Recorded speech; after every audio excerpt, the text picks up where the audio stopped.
Hoje o nosso convidado é o cineasta Renato Barbieri, que foi o diretor e roteirista do magnífico Pureza. Que bom te receber aqui. O prazer é meu. Pois eu desafio até o diabo no inferno se for necessário. Só me desculpe, mas meu filho não vai ser feito de escravo, não.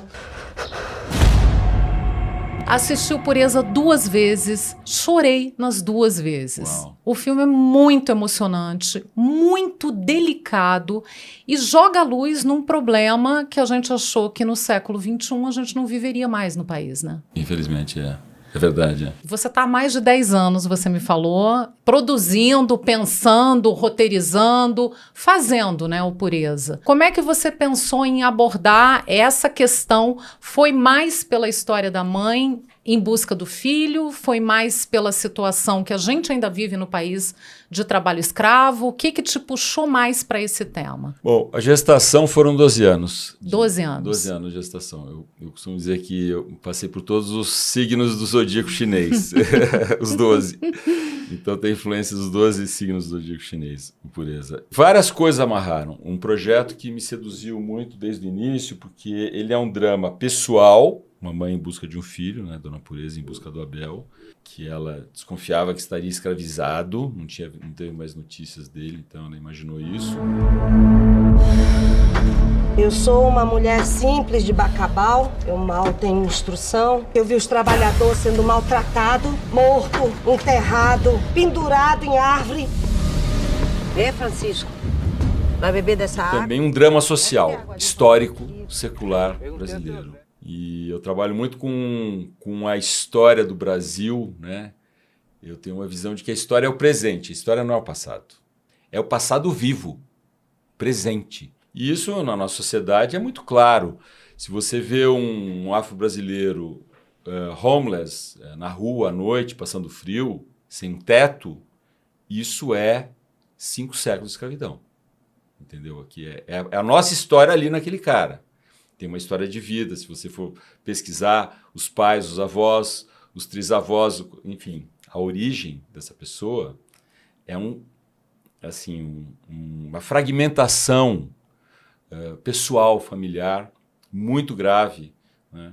E coletiva, né? Porque é um fenômeno que aconteceu para muitas famílias, né? Para muitas pessoas. Porque eu penso que a história é a psicanálise do país, do coletivo, assim como a psicologia. Eu fiz psicologia.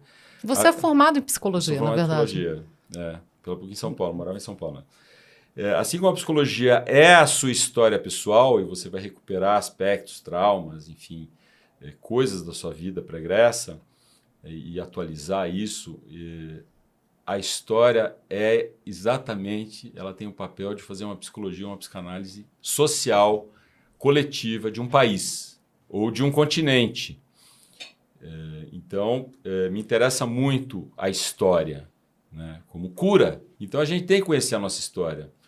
E a alienação histórica é uma doença, uma neurose social, é uma psicose, enfim, tem uma série de doenças, né, da mente que entra no psicossocial. E o trabalho escravo no Brasil é uma coisa acho que em muitas cidades até invisível, né? As pessoas não se dão conta que ele existe, que ele persiste, que ele está aí. Então o filme também é uma maneira de chamar a atenção das pessoas. Olha, isso está acontecendo hoje.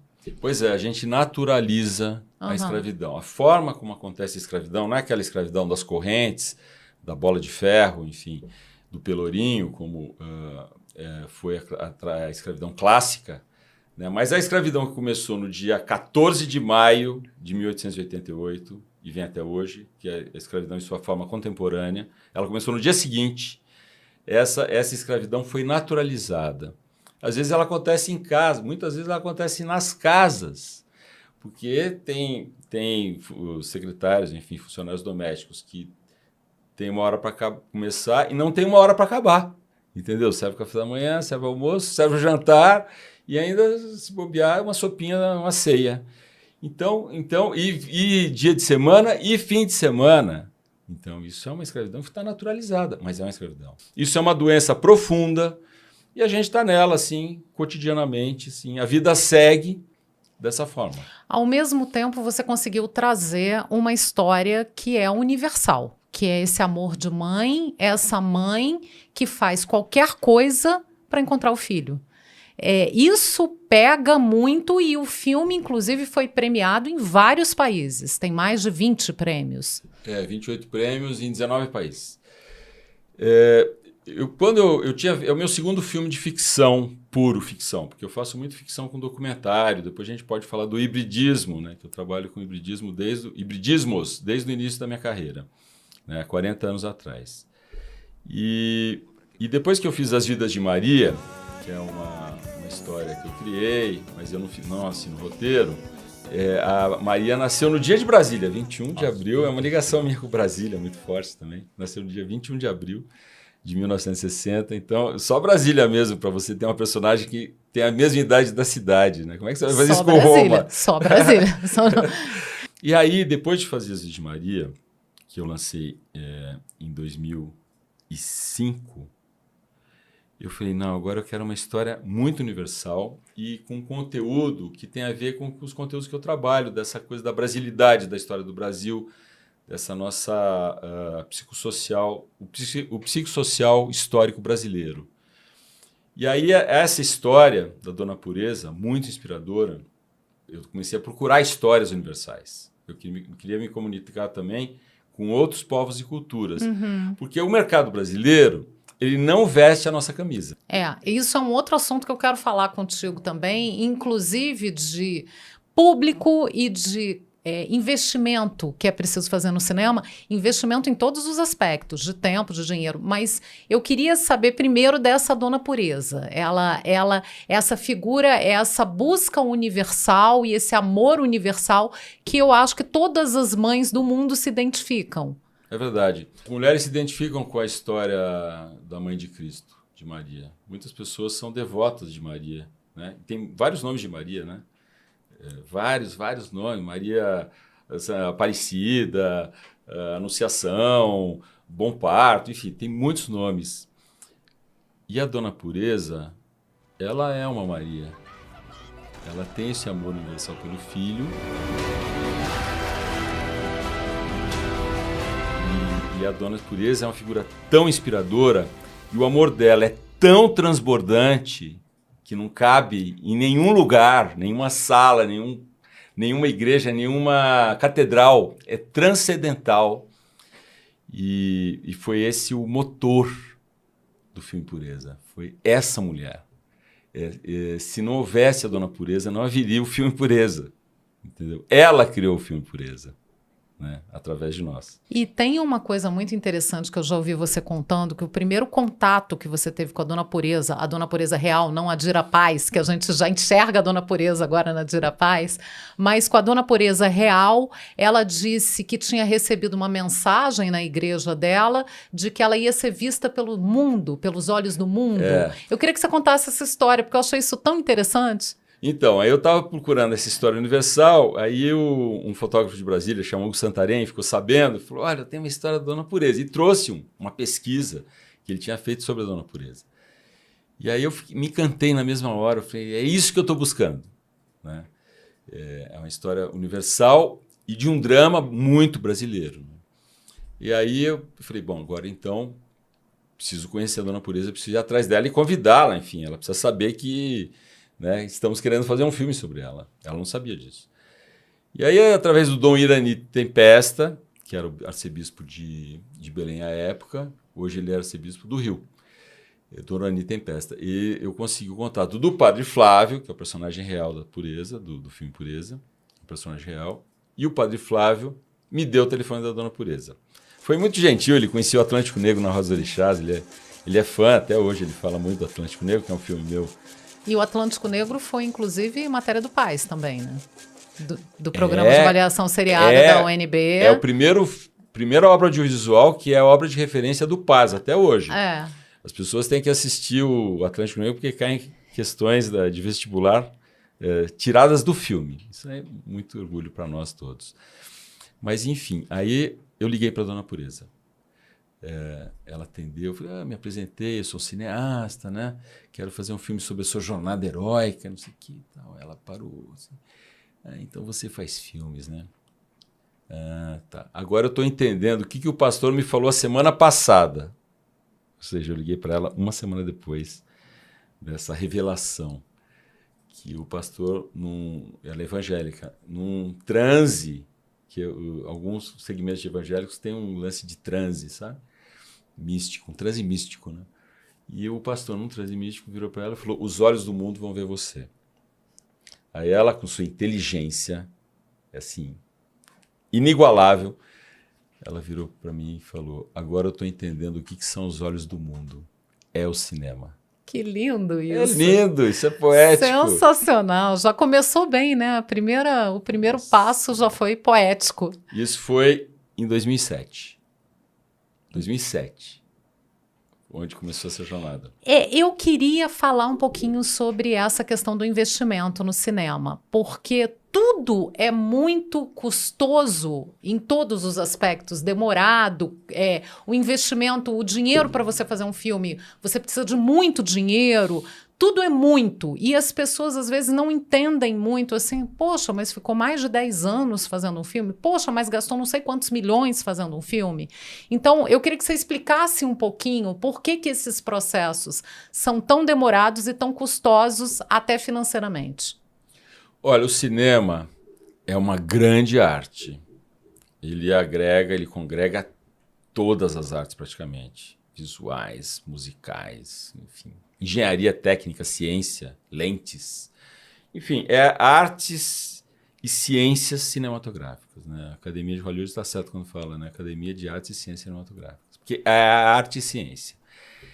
E o roteiro, ele tem uma complexidade, porque não cabe tudo, as coisas não podem estar soltas. Isso vai ser muito importante para o elenco. Se o roteiro não está muito bem estruturado, o próprio elenco depois fica meio perdido na cena. É a espinha dorsal, né, do filme. A espinha dorsal, é a plataforma. Eu associo muito com a arquitetura, né?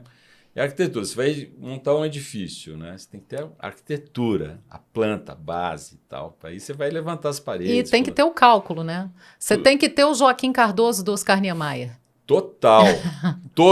Toda aquela equipe de Juscelino para fazer tudo aquilo, para fazer um filme você precisa disso. Entendeu? E aí, fazer um roteiro é um processo assim orgânico. Ele demanda, é uma gestação. Ele demanda tempo, pesquisa, muita pesquisa. Bom, eu que venho do documentário e faço filmes baseados no real, eu não tenho tanta atração assim pela fantasia. Às vezes de Maria é um filme que tem algo de fantasia, mas enfim, mesmo assim, historicamente, a história da Maria vai evoluindo junto com a história da cidade real. Né? Os Cara Pintada, o 64, tudo aquilo. Então, essa gestação ela é muito delicada. Ao mesmo tempo, você tem muita liberdade, mas essa liberdade também pode te levar para lugar nenhum. É a mesma coisa assim, eu tenho dinheiro, estou de férias, para onde eu vou? Você tem que definir. Olha, um grande filme brasileiro, um filme com um orçamento grande no Brasil, chega a 20 milhões de reais. Né? São 4 milhões de dólares. Isso às vezes é uma semana de um filme americano. Às vezes o orçamento de uma cena de um filme americano é o orçamento de um filme inteiro brasileiro. Bom, e cinema você não faz correndo, você não pode correr. Então tem que ter uma estrutura, um pensamento, tudo tem que sincronizar. O elenco, o figurino, a direção de arte, a fotografia, enfim, todos os departamentos, são os 12 departamentos. Depois tem a pós-produção, a música, a edição de som, para tudo virar um filme. E você não vê nada disso. Quando você está vendo o filme, você não está, às vezes, ouvindo a música, não está vendo nem a imagem, você está vendo o personagem. Você está vendo a história. Mas tudo aquilo que compõe a história, o encantamento, isso tudo foi pensado milimetricamente. Então, é uma atividade, ao mesmo tempo, que demanda recursos, porque é meio que construir uma catedral, fazer um filme, é construir uma catedral. É um negócio assim grandioso e é um investimento na identidade do país, no autoconhecimento do país. porque você, quando faz cinema, né, você tá gerando autoconhecimento para a população. E você está criando pontes também com outros povos, gerando divisas. Entendeu? Então você está exportando a imagem do país.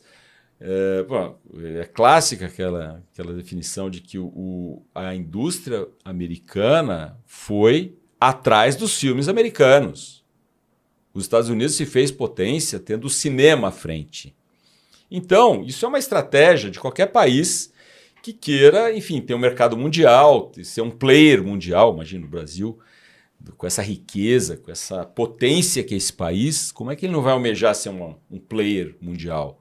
E o cinema é fundamental para isso. Eu estava comparando, eu moro aqui no Village Montanha.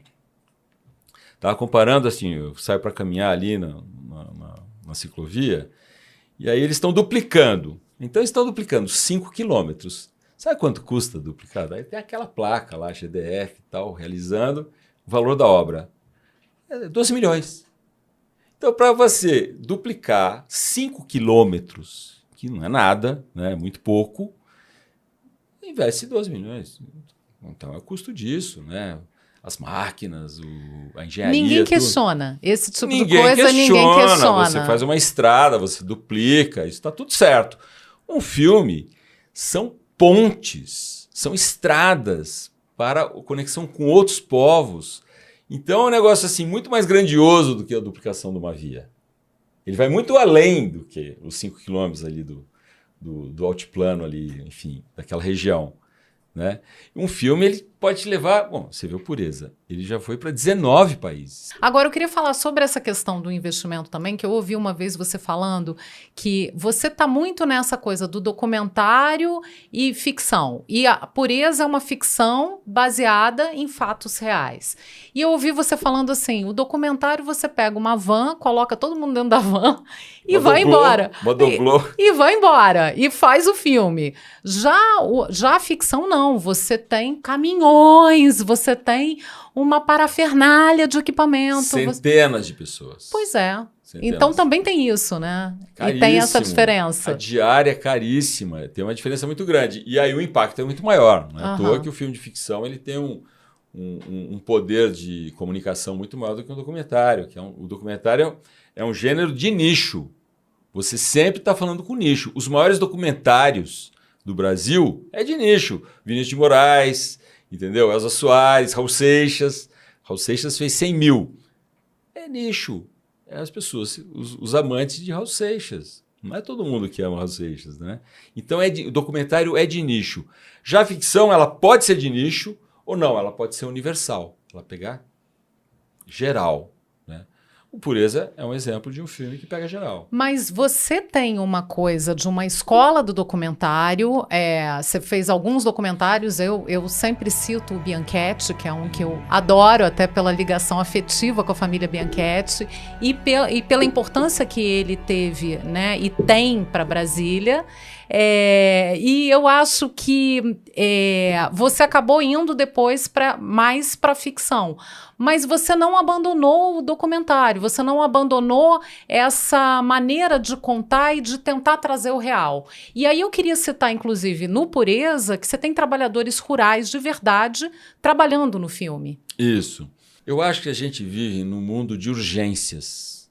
O mundo ele está cheio de urgências. Se a gente pensar nos nossos filhos e netos, então, meu Deus, bota urgência nisso. Que mundo que nós vamos entregar para 2030? Você não precisa ir muito longe. É depois de amanhã.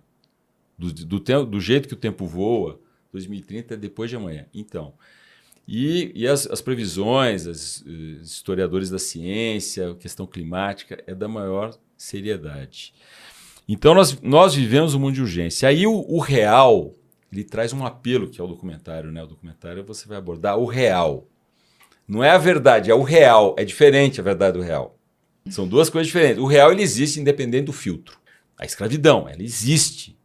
Né? Você pode ter o viés, você pode ter filtros A, B ou C. Mas o real, ele existe. Então, para mim, trazer o real para dentro do set, isso para mim é uma coisa muito importante. O Pureza, ele é isso. O real invadiu o set e o set invadiu o real. Nós fomos nas locações onde as coisas acontecem. E nós trouxemos para dentro do set também Por exemplo, os trabalhadores reais que foram escravizados e libertos, alguns deles, pelo Grupo Móvel, que a Ação da Pureza ajudou a criação do Grupo Móvel, que é a política de combate ao trabalho escravo no Brasil, maravilhosa, referência internacional. Então, esses trabalhadores, quando a gente trouxe eles contaminaram, no bom sentido, todo o elenco. A Dira, o Sérgio Sartori aqui, Brasil maravilhoso, todo o elenco, eles ficaram tão tocados com a verdade daqueles trabalhadores, e eles trouxeram a questão do corpo, do olhar, das palavras, do jeito de falar, o que falar. Eles fizeram tudo isso para nós, como um presente. E a Dira virou um dia para mim e falou: Renato, se não houvessem os trabalhadores rurais reais, seria um outro filme. A troca foi nesse nível. A troca foi nesse nível. Eu fico arrepiado, todo arrepiado quando eu falo isso, porque foi nesse nível. E quando eles aparecem na tela, quando tem uma parte muito documental no filme, né, que a Dira pergunta: diga seu nome verdadeiro, de onde você veio, o que você está fazendo aqui? E eles falam a sua verdade, a sua realidade mesmo. Eu vim da Bahia, o baiano. Eu vim da Bahia, vim atrás de emprego para vir, e estou aqui nessa situação agora de escravidão e não sei o quê. Isso, aqueles olhares, aquelas bocas, às vezes, desdentadas, entendeu? Aquilo lá não tem maquiagem, é o real. Isso impacta, isso imprime, né?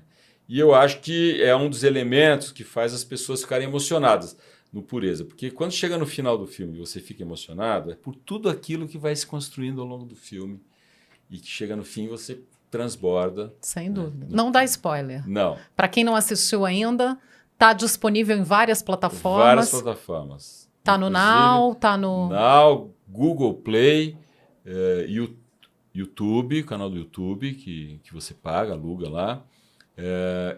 Globoplay está entrando agora em agosto. Globoplay. Telecine, claro, então mas não vai, então claro, a gente não dá spoiler e convida as pessoas para assistirem. Por favor, assistam Pureza. Agora eu quero mudar um pouquinho de assunto e falar sobre Brasília. Você é de Araraquara, de São Paulo, mas teve um encantamento com a cidade. Eu queria que você contasse um pouquinho o que foi que te conquistou em Brasília. Bom, eu morei em Araraquara até os 15 anos, depois fui para São Paulo, onde eu morei muitos anos, 21 anos. Aí eu vim... eu já estava querendo sair de São Paulo. Tinha filho pequeno e falei, aqui não é uma cidade legal para criar filho, né? E também eu trabalhei com o Fernando Barbosa Lima, filho do Barbosa Lima sobrinho, um dos inventores da televisão, ele e Walter Clark, praticamente o Boni, os três inventaram a televisão brasileira. E eu trabalhei com ele no Jornal de Vanguarda da Band. Isso foi em 88, 89. E o Fernando, isso em São Paulo. E o Fernando me falava, Barbieri, você tem que sair de São Paulo. São Paulo não é uma cidade inspiradora para artistas. Vem para o Rio, porque o Rio tem aquela coisa da paisagem. O Rio é um lugar de criação. Aí eu falei, legal, vou sair de São Paulo. E aí eu já era documentarista e já viajava muito o Brasil. Quando eu vim para Brasília, em 94, se não me engano, que foi as Diretas Já, eu vim cobrir, eu fazia uma matéria especial sobre as Diretas Já, eu fiquei na casa do Raymond Fragmond, fotógrafo, que todo mundo conhece, muita gente conhece aqui de Brasília. Eu fiquei encantado com Brasília, com assim, o lago, o espaçamento, a horizontalidade, essa escala bucólica, que eu não tinha essa noção ainda dessa palavra, mas eu fui impactado pela escala bucólica, pelo céu de Brasília, pela cidade parque. Era o avesso de São Paulo. São Paulo é uma cidade vertical, você não consegue ver o sol. E Brasília é horizontal. Eu falei, nossa, é isso que eu quero. E aí me veio a mensagem, aquela comunicação que o Fernando Barbosa me falou, uma cidade de criação. E eu adotei Brasília como minha cidade de criação. E eu acho que ela é uma cidade de criação. Primeiro que ela foi criada. E ela é muito inspiradora para artistas, né? Como eu faço cinema. Ela me inspira. É uma cidade que me faz meu pensamento voar, entendeu? Então, eu sou apaixonado por Brasília. Eu já vim para ficar, vim construir casa, vim com família, com a produtora. Eu já tinha uma carreira de cineasta lá em São Paulo. E eu vim com tudo para cá, mas com tudo mesmo. Você acha que essa coisa inspiradora de Brasília, essa coisa da cidade inventada, criada, também acaba tendo uma influência em Brasília ter tantos cineastas? Porque a gente teve o primeiro curso de cinema em universidade na UNB e o Festival de Brasília do Cinema Brasileiro, que é o primeiro. E o mais tradicional. Mais junto tradicional. com Gramado, diria. Mais antigo que Gramado. Né? Então, isso, você acha que tem essa relação? Brasília é uma cidade que nasceu filmada. Juscelino já filmava isso aqui. Vladimir Carvalho diz isso. Vladimir diz isso. Que Brasília foi partejada com as lentes ali em cima, capturando mostrando tudo. Mostrando o parto. Capturando tudo. A gestação e o parto. Então ela tem tudo a ver com o cinema. A horizontalidade tem a ver com o cinema também. Diferente da verticalidade, que tem a ver com as redes sociais. Você filma vertical, né? Você põe de pé o celular. É verdade, não tinha parado para pensar nisso. Então, o cinema é horizontal. O nosso olho é horizontal.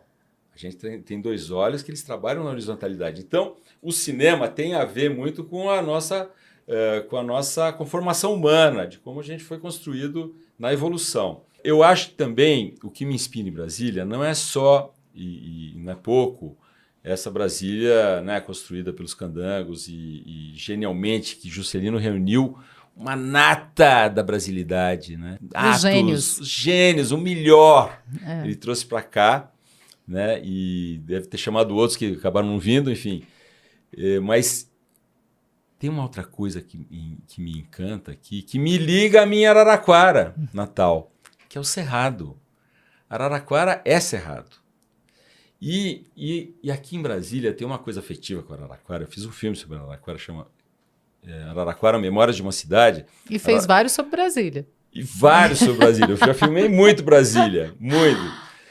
E é exatamente a coisa do Cerrado, do altiplano, e também as floradas de flamboyant e as mangas que dão no fim do ano. Me lembra minha Araraquara, que tem muito flamboyant e manga.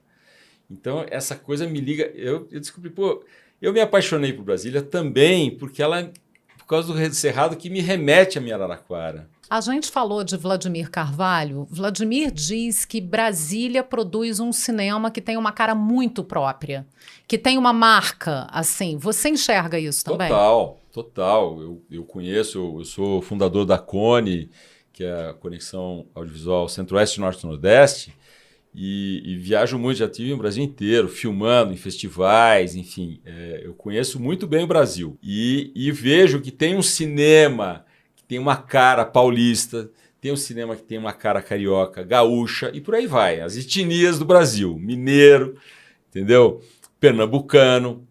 E Brasília também tem a sua etnia, que é a junção de todas as etnias do Brasil. Essa universalidade brasileira, das brasilidades.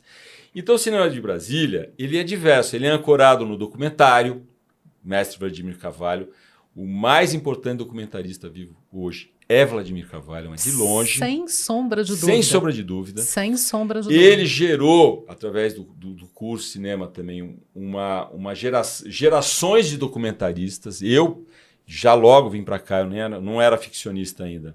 Já era documentarista e me identifiquei de cara com isso, né, com o cinema de Brasília, com um forte traço documental, de um tipo de documentário que se faz aqui. Mas a ficção também. Aqui a gente tem uma diversidade, uma pluralidade. Você vê que você tem gente que vai para comédia, gente vai para ficção científica, para o drama psicológico, para a comédia romântica. Nós temos uma diversidade de gêneros cinematográficos aqui que também espelha a diversidade brasileira. Mas independentemente do gênero, você acha que tem esse carimbinho, assim? Esse filme é de Brasília. Você assistindo em algum lugar, você consegue identificar? Porque a gente fala, por exemplo, do sotaque do brasiliense, né? Que é a ausência de sotaque para alguns. É a junção de todos. Né? Ou a junção de todos. O filme também tem isso? O filme brasiliense também tem isso? Também tem uma característica própria? Eu acho que a comparação com o sotaque é muito boa, que é uma coisa que está em processo. Então a gente não consolidou esse processo ainda da cultura brasiliense, né? Ainda não consolidou. Eu acho que o teatro brasiliense tem uma característica, as artes visuais têm uma marca muito forte também, né? inclusive por influência de mestres como Glênio Bianchetti, grandes professores e mestres, né, Atos Bulcão. Esse sotaque cinematográfico eu ainda não consigo te definir. Ele existe, mas eu não consigo te definir. Eu me identifico, o meu cinema é um cinema de Brasília, embora eu seja paulista, ele não é um cinema paulista. Ele é um cinema brasiliense. Uma cidade construída para o futuro. E aí eu queria aproveitar isso para te pedir uma mensagem para o futuro, que eu estou encerrando as nossas conversas, sempre pedindo que os nossos entrevistados deixem esse recado. É muito claro o recado, a mensagem para o futuro. Nós temos o dever de cuidar da vida. A vida é o maior bem precioso do cosmos conhecido. O nosso planeta é o único planeta vivo do cosmos conhecido. Faz-se aí algumas... não, porque pode ter vida em outro planeta, mas ninguém achou. E olha que a gente já está vasculhando, a ciência nossa está vasculhando os confins do cosmos. Já está chegando no Big Bang. Até agora não existe nenhum planeta vivo, só o nosso. E a vida, não é que a morte é banalizada, a vida foi banalizada. Nós estamos nesse lugar muito sombrio da evolução. Então, a mensagem para o futuro é: a nossa espécie foi criada, levou 4 bilhões de anos para criar uma espécie tão genial como a nossa, e a nossa espécie foi criada pela evolução para cuidar da vida. Então, nós temos que cuidar da vida. Todos nós. Essa é a nossa missão. A gente veio aqui, a gente nasceu para cuidar da vida e tornar a vida melhor. Aí me vem uma frase da Cora Coralina, que está no filme. Ela fala assim, nossa, com 90 anos, com aquele vigor, né? E você vê o vigor de uma pessoa pela voz dela. Né? Quando uma senhora com 90 anos fala aquele vigor, nossa, ela está viva. E ela fala, a vida é boa. Ela levanta o dedo assim. Ela fala bem desse jeito que eu estou falando. A vida é boa. E podemos torná-la melhor. E o melhor da vida é o trabalho. Ela fala sensacional. Assim, porque a vida trabalha. Se você vê uma planta, ela está trabalhando para pegar os minerais, puxar água, aumentar a raiz. Tudo isso é trabalho. O trabalho não é uma coisa só humana, que a gente, né, associou a CLT, tal, trabalho. Não, o trabalho é uma coisa da vida. O trabalho é sagrado. E ele tem o poder transformador. Então, eu desejo que todo mundo trabalhe para melhorar a vida e torná-la melhor. E os nossos descendentes vão reconhecer isso. O que a gente fizer hoje será reconhecido no futuro. Tomara que eles continuem trabalhando para ter um mundo cada vez melhor. Vamos torcer. Axé. Renato, muito obrigada. Foi ótima conversa. Obrigado Espero você, que você faça muitos outros filmes. Pureza me tocou profundamente. Vai tocar com certeza quem assistir. A gente volta com Sesc Cultura ao Quadrado na próxima semana com outra entrevista. Até lá. Ela quis alguém mais, ela montou numa garupa de um cavalo e se foi. Isso para mim é uma vitória. Isso para mim, essa ida de Cora é o despertar da mulher no mundo de hoje.